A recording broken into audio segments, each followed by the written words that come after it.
Good evening. Good to be together again this Lord's Day evening.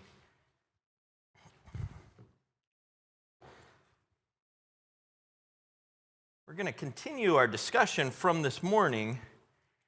I'll start in a humorous place, I guess, and that's with this sad sack, Eeyore. Eeyore just can't seem to figure out how things could ever be okay. And something must have gone wrong at some point in his life, and he just never got over it. Things could be worse, but I'm not sure how.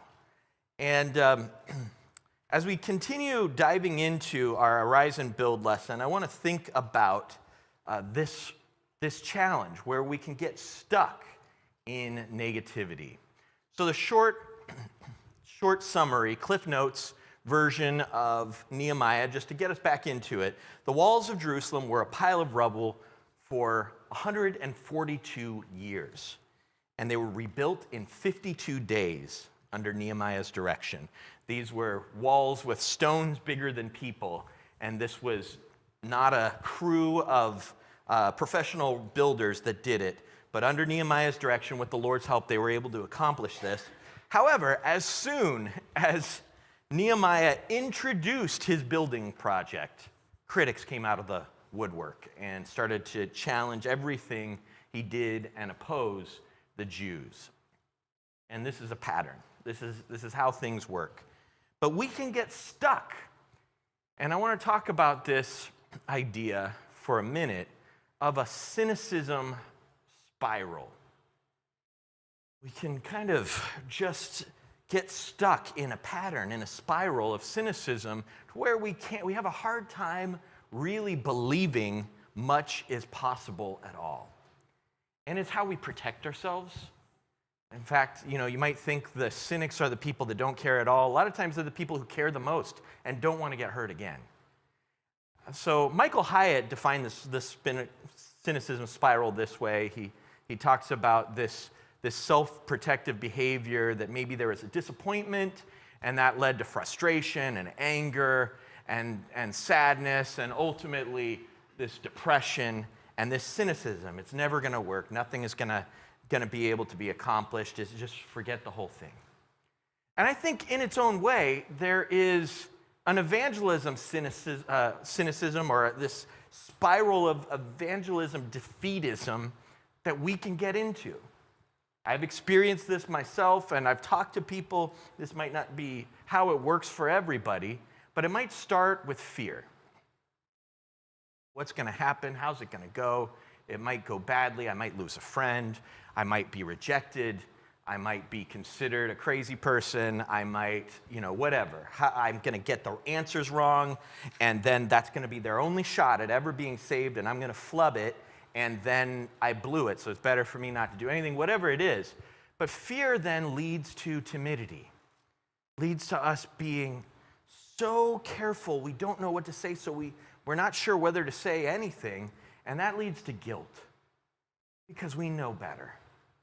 And now this guilt is so in our head too that we're in this constant conflict, and maybe I don't even want to hear about it, I don't want to think about it, or maybe we deal with it in this abrupt way where we're this bag of emotions, but we know we're going to do something. We're going to say it, but when we say it, we don't have a lot of grace or wisdom in the way we speak. We just jump on it because there's so much going on with us. And maybe that leads to rejection.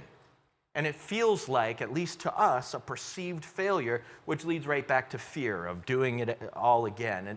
And we could make up 31 flavors of this, a lot of different ideas, but you can see how we can get stuck. And we're not going to get really deep in this, but I wanted to introduce the idea because we're talking tonight about obstacles.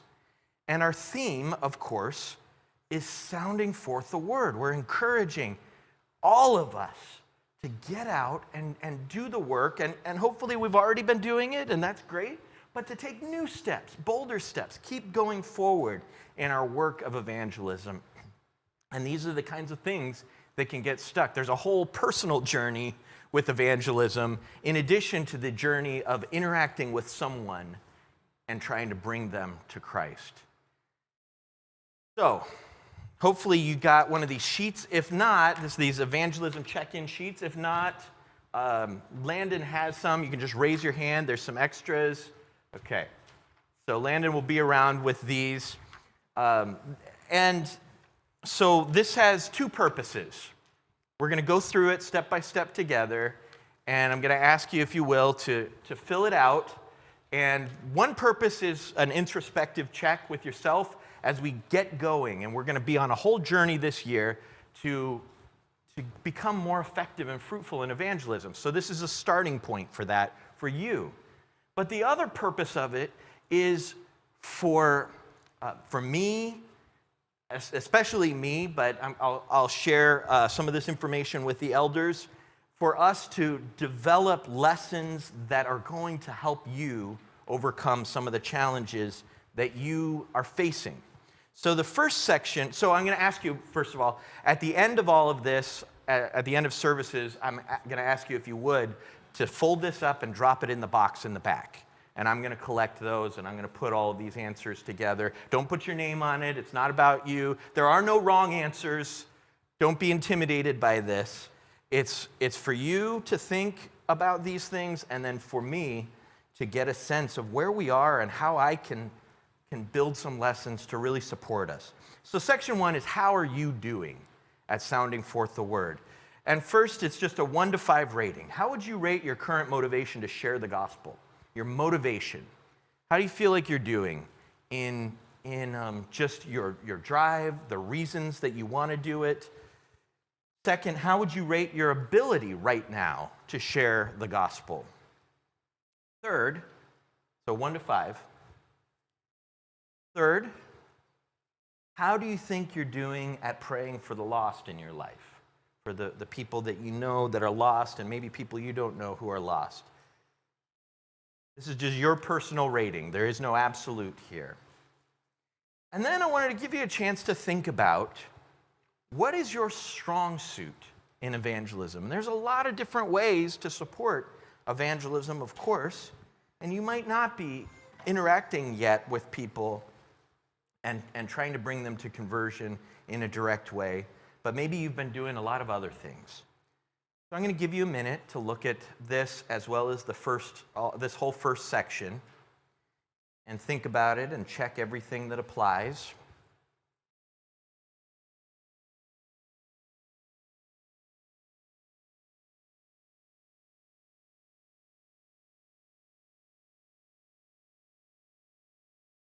Okay, now on to section 2.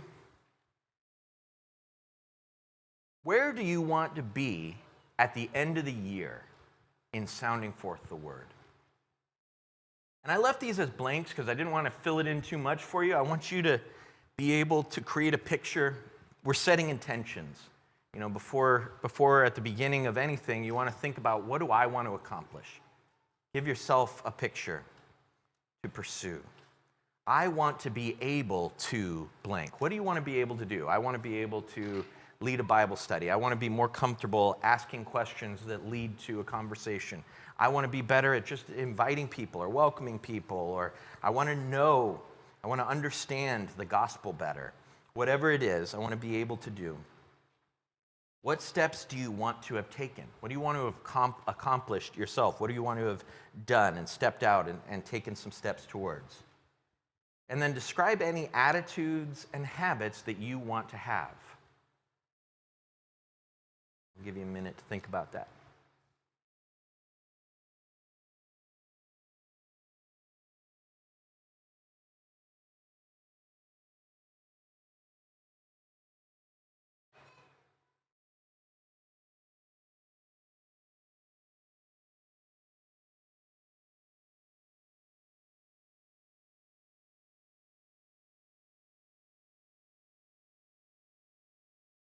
All right, I'm going to go through this third section now, and if you're still finishing up your answers to the last, that's okay. I just want to note each of these items. So what is holding you back, if there's anything that's holding you back, that's an obstacle, that Satan is trying to leverage to keep you from doing the work that you feel like you should be doing? check everything that applies. The first is I don't think of it often. I don't have a high awareness of this whole issue. I just don't think about it. I don't think about sharing the gospel. I don't think about the need for it. I don't think about taking any particular steps. It's just not in my thinking very often. And maybe I need to grow in awareness. Second is I don't think of the fate of the lost. Specifically, I don't have an eternal perspective very often, where when I'm interacting with somebody at work or at school or wherever, I just don't think, this person doesn't seem to know the gospel at all, doesn't seem to know the Lord at all, and that means they're lost. And what does that really mean for them? Third, I don't fully believe the gospel is the only way they can be saved. If I'm honest, I'm not sure that I have really come to terms in my faith with the fact that Jesus is the only way, and his plan that he has presented is the only way to live everlasting life. Or I don't know where to start. I'm overwhelmed, I'm unsure. Or I'm afraid to start because I don't know what will happen. It's fear. That's the scary thing about the first step on anything, is what's going to happen next. We don't always know. We can't control every outcome. I've never been taught a strategy. I don't know what steps should I be taking. I don't have any strategy for evangelism. Where would I even start? So I'm unequipped. I don't know what people need to know. I don't have a clear idea. I know my Bible, but if I was going to start, what do people really need to know to be saved? What is the gospel at its core?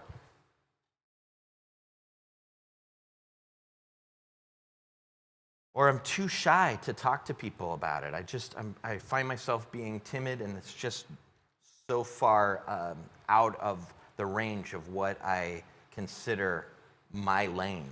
I haven't figured out a strategy that feels right and fits me. It's not just that maybe I've heard a strategy before, but it doesn't work for me. And I've got to find a way to tailor something that fits me and fits what I can do. I know I can do this work, but I have to figure out, everybody does it differently, and what I've been taught isn't tailored to make sense to me or work with my gifts. Or perhaps I don't have a strong enough commitment to others, just being honest. Maybe I need to grow in my love for others. Or honestly, I think I value my comfort zone too much to step out like this, and my commitment is just not at that point. And I'm not saying these things to manipulate or anything, but emotionally, I'm just trying to give possible answers for you to think through. Maybe this is where you're at. And that's something, it's just good to start by just being honest about, here's where I am, and I need to grow. I'm willing to grow on this, but I just am recognizing this is my issue. Or maybe there's something else. And then section 4 is just a blank. Again, I wanted to leave this open for you to think about. What could help you in sounding forth the word? What could the church do? What could the elders do? What could your brothers do? What could I teach in sermons or classes? We're going to have a class in a coming session on how to share the gospel. Next session, actually, in the auditorium. What are some things you would really want to have instruction on? What are some things that you need encouragement on? Some tools that could help you, whatever it is. And then the last thing has nothing to do with information for me. The last thing is simply for you to start thinking, if you haven't already, and probably most of you have been tending a prayer list about this kind of thing for a long time, but start a list of 3 people you want to be saved that, as far as you know, are not. And of course, we want everybody to be saved, but there are people you've been probably thinking about that this is mine to do. I need to bring the gospel to them. And I don't know where to start. I don't know. I'm going to need the Lord to open a way, and I'm going to be praying about it. I'm going to be looking for the right lane to start. But start that list. Okay. And if you have any questions about any of this, you can ask me about it afterwards or something like that. But I really appreciate you going through that and thinking about it. And hopefully it's starting to prime us in this discussion as we think about getting started. And so we talked this morning about this idea, let us arise and build. And that comes from Nehemiah 2:18. They said, let us rise up and build. And so they strengthened their hands to the good work. But when Sanballat the Horonite and Tobiah the Ammonite servant and Geshem the Arab heard of it, and if you read Nehemiah very much, you start to not like those guys at all. These are just the bad guys. They're just really, really nasty guys that just have you'll probably be able to relate to the kinds of things they say, because it has probably extinguished a fire in you at some point. I know I can really relate. You got something that you're so committed to doing something good, and then the Sanballats and Tobiahs of our life come in and just pour water all over it. And you're like, okay, I got to find a way to keep going on this and not let this burn me out. It says, they heard about it and they jeered at us and despised us and said, what is this thing you are doing? Like, you've got these big plans, and they call it this thing. What is this thing? Arise and build this thing? And this is where a lot of meaningful undertakings in the kingdom just fizzle out. Opportunities abandoned, projects thwarted, non-Christians we reach out to and then we stop pursuing, churches that get distracted from their most important work. And really, it leaves us asking, why does good work stop? What happens? Most of us have seen energetic workers get frustrated, burn out, or are just too busy with all the other stuff of life to keep it up. And we all know the kinds of discouragement and problems that just, suck the life out, drain us, suck the life out of the good work. And what we're really asking is, what's really happening? Like, if we could pull back the curtain, what's really happening when critics plant doubts? What's really happening when brethren refuse to help? And you just feel like it's me alone, like Elijah, or it's me and these other two people, or whatever it is. What's really happening when people just want to fight? Nobody wants to work. Everybody just wants to argue about everything. What's really happening when distractions just seem to pull at us? Everybody's busy, of course. Everybody's got full lives. That's okay. But we have to watch out that we don't have just thorns of perfectly acceptable things that choke out the most important things, right? And so we just have to be aware to keep the important stuff in our lives. What's really happening when all of this is going on? What's really happening in that cynicism spiral? Who's behind all of this? As an old 1990s SNL sketch used to say, could it be Satan? Satan is standing behind all of these schemes, all of these problems. You know it because you know the schemes of the devil. We are not ignorant of his designs, as Paul said in 2 Corinthians 2:11. We know about him. The Lord has shown us what is behind all of this, because we know that if the devil could neutralize one thing in the entire universe, what would it be? Us, the church. What is at the top of, like when you go into the post office and you see the FBI's most wanted, what is at the top of hell's most wanted list? Fruitful Christians and faithful working churches. He already has everybody else. But this is what puts a kink in his plan. This is God's eternal purpose to save the world. Fruitful Christians and faithful working churches.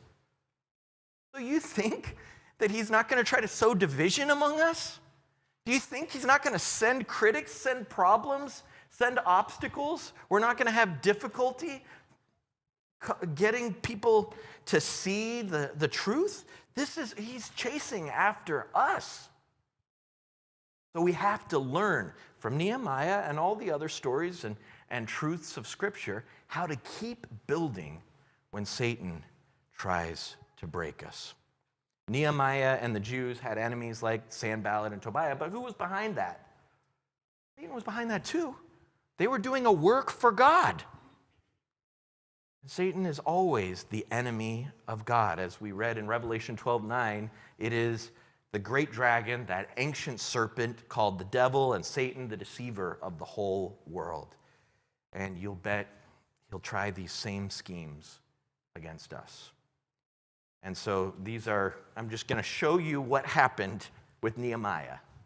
These are kind of like Satan's greatest hits. And he's going to break them out again and again and again, and we're going to face him today. We might hear, what is this thing you're trying? Remember, that's what they said. What is this? What is this thing you're trying to do? Because, it'll never work. And we tried it, and it failed. Everything has been tried. Everything has been tried. I mean, we're not going to invent some new thing, probably. But, of course, behind all of these things are the devil. And so we have to learn to keep believing when critics plant doubts. Right after our text that we started with this morning in Nehemiah 2, if you want, you could turn over here to Nehemiah 2. Right after that, you ever wish that you could have that perfect response whenever somebody is saying something nasty to you, and you don't want to be mean, but like Jesus, you want to be sharp and clear and right in the way you say it, and you want to just get it clear to them that they might not realize what they're doing, but here it is. Well, Nehemiah had that gift. I've never had that gift. And whenever he heard, what is this thing you are doing? In verse 19, are you rebelling against the king? Of course, the king is the one that sent him here. He says, verse 20, then I replied to them, the God of heaven will make us prosper, and we are his servants, and we will arise and build. But you have no portion or right or claim in Jerusalem. This doesn't have anything to do with you, all right? We've got a work to do, and we're going to do it. Because we're God's servants, and he's going to give us success. He's going to get this job done, and we're going to do it. It's just so powerful. Our God will give us success. Those 6 incredible words are really the only answer we ever need to any critic. Our God will give us success. I don't know what the success will look like. But I know it's worth me continuing to do the work because it always accomplishes what God wants. The perseverance of the Jews and Sanballat made these guys even angrier. And they say later on in chapter 4, verses 2-3, what are these feeble Jews doing? Will they restore it for themselves? Will they finish it up in a day? Just diminishing it. Tobiah says, yeah, what they're building, if a fox goes up on it, it's going to fall down and break their stone wall. I mean, this can't even hold a little animal. This is nothing. And honestly, that kind of stuff hurts. Like, you can't just pretend it doesn't hurt, but you keep going. And this is how they responded. So in chapter 4, verse 2 is where it says, what are these feeble Jews doing? And in chapter 4, verse 6, it says, again, 5 words. So we built the wall. Like, we just did it. We did the work. And all the wall was joined together, for the people had a mind to work. A mind to work. Our work will stand or it'll fall first where their work stood or fell in our mind. You have to believe that what you're doing matters and that it can work. Because, in a way, we're fighting against all odds because there's so much against us. But we have God on our side who does the impossible. And so you have to win this battle in your mind first. We have to have a mind to work. Do we believe and commit, or do we shrink and doubt and say, what's the point? Do we Eeyore our way out of it? I'm sure it could be worse, but what's the point? So we have to keep moving forward. There's something, you may have heard this idea, the 80-20 rule. The idea of this is that in any group, 20% of the people do 80% of the work. And I've seen that be true, and I've seen it not be true. But what I see when I'm looking at the thing really doesn't matter. And this can be a very discouraging thought if you get too caught up in looking at it the wrong way. If you think of yourself as one of the 20%, you might think, I'm all alone. Again, that Elijah syndrome. There's nobody else. I'm all alone. Nobody else cares. And so why is this fueling discouragement? Because Satan can leverage this idea. Satan can make you feel like other people don't care as much as you. He can sow discord by you looking at other people and judging them, and then looking at yourself and lifting yourself up. And you don't know what anybody else is doing. You don't know. I don't know what anybody else is doing. And even if this is true, so what? You keep working. As Jesus said to John about, or to Peter about John, if I want him to stay until I return, what's that to you? You follow me. You follow me. That's your job. You keep going. Don't get stuck on that. And so we have to keep working, even if it looks to you like brethren aren't helping. This happened in Nehemiah chapter 3. There were a lot of workers that worked hard, but there were also some workers, some whole families, that just shirked away their job. In verse 5, we read of chapter 3, and next to them the Tekoites repaired, but their nobles would not stoop to serve the Lord.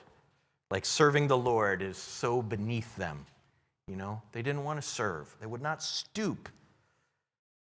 Whether through disinterest or entitlement or laziness, their own nobles wouldn't work next to them. And I don't know how you would respond if your wealthy leaders wouldn't help, but notice their response. In chapter 3, verse 27, it says, after him, the Tekoites repaired another section opposite the great projecting tower as far as the wall of Ophel.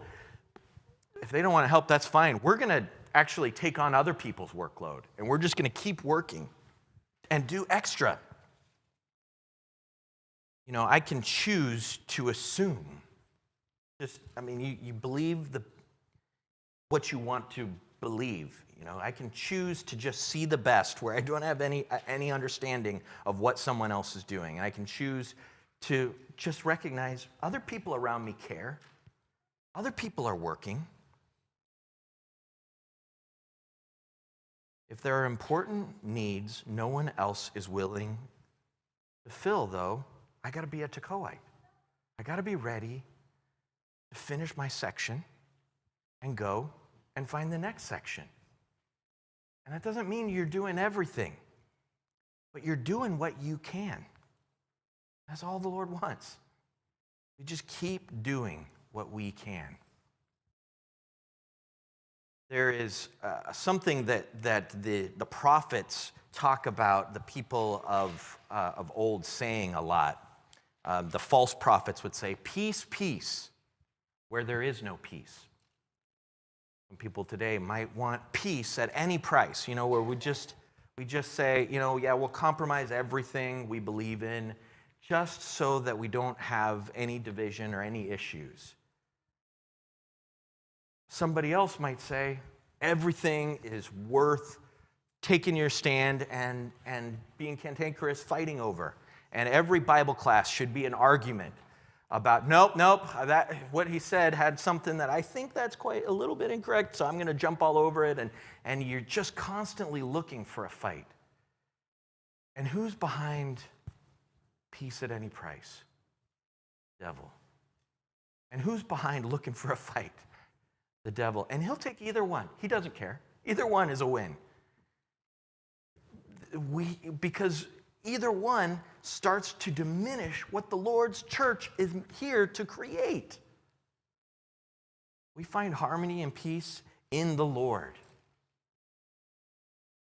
And so, we won't run away whenever somebody is starting to oppose the Lord and oppose the truth. They would work at night and they would hold a weapon in one hand and build with the other hand.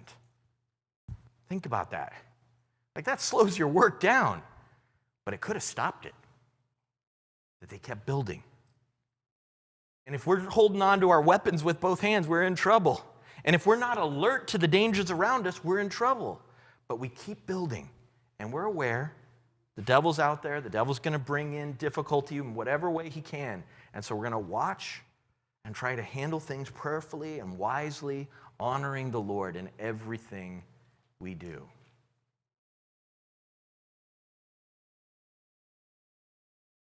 A couple years ago, I learned this concept of the messy middle. And the idea of the messy middle is you start a project, and at the beginning, there's all kinds of excitement. And when you get close to the end of a project, it's like, all right, home stretch, let's get this thing done, and that's really exciting. But in between, it's like a slog.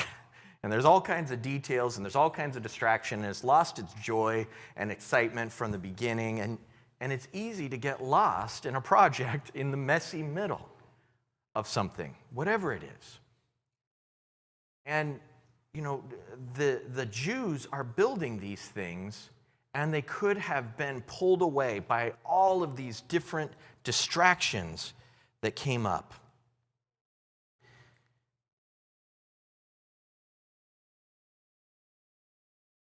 One writer called the messy middle a host of complications, shifting priorities, and challenges where work often falls apart.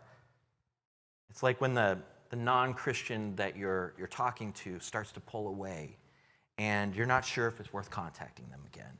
Or when you plan an activity to help a sister in Christ, and then everyone involved just has other things that come up, and they get pulled away by pressing demands, and, you just start to lose track of the thing you're trying to do. And as the wall's near completion, these foreign leaders, all those bad guys I was talking about, invite Nehemiah to meet with them. And he says, and man, Adrian and I quote this all the time, chapter 6, verse 3. Put this on something that you can remember it. Chapter 6, verse 3, and I sent messengers to them saying, I am doing a great work, and I cannot come down. Why should the work stop while I leave it and come down to you? There are troublemakers around, there's all these problems around, and maybe even distractions that can be perfectly acceptable things. But I got to remember, you got to remember, we are doing a great work. And your great work might be a little bit different than my great work. We're all doing slightly different things, but we're all doing the same big project of building the body of Christ. You're building by teaching your young kids about the Lord, or you're building by putting together a class curriculum, or you're building in some other way. And we're all doing these things that we know the Lord wants us to do to build his house. And we just have to keep remember, I am doing a great work. I can't get mixed up in everything else. I can't come down. I got to stay focused on what matters. And so I got to keep believing when critics plant doubts. Keep working when brethren refuse to help. Keep courage when people just want to fight. And keep focused when distractions pull at us. And so this is a commitment that I have, that we have. We're going to keep building when Satan tries to break us. The devil is, in a way, the main character of this story, I guess, of this lesson, because I wanted everybody to be aware of what we're facing. And the devil is a liar, and the devil is a destroyer. And if the devil is holding on to you, if the devil has a foothold in your life, he will do everything he can to destroy you, to destroy your relationships, to destroy your mind, your thinking, your purity, your love, and destroy your eternal life, your soul. Jesus considers the devil no challenge to defeat. If we hold on to Jesus, if we submit our lives to him, then we will win the victory. And so that's the invitation to you.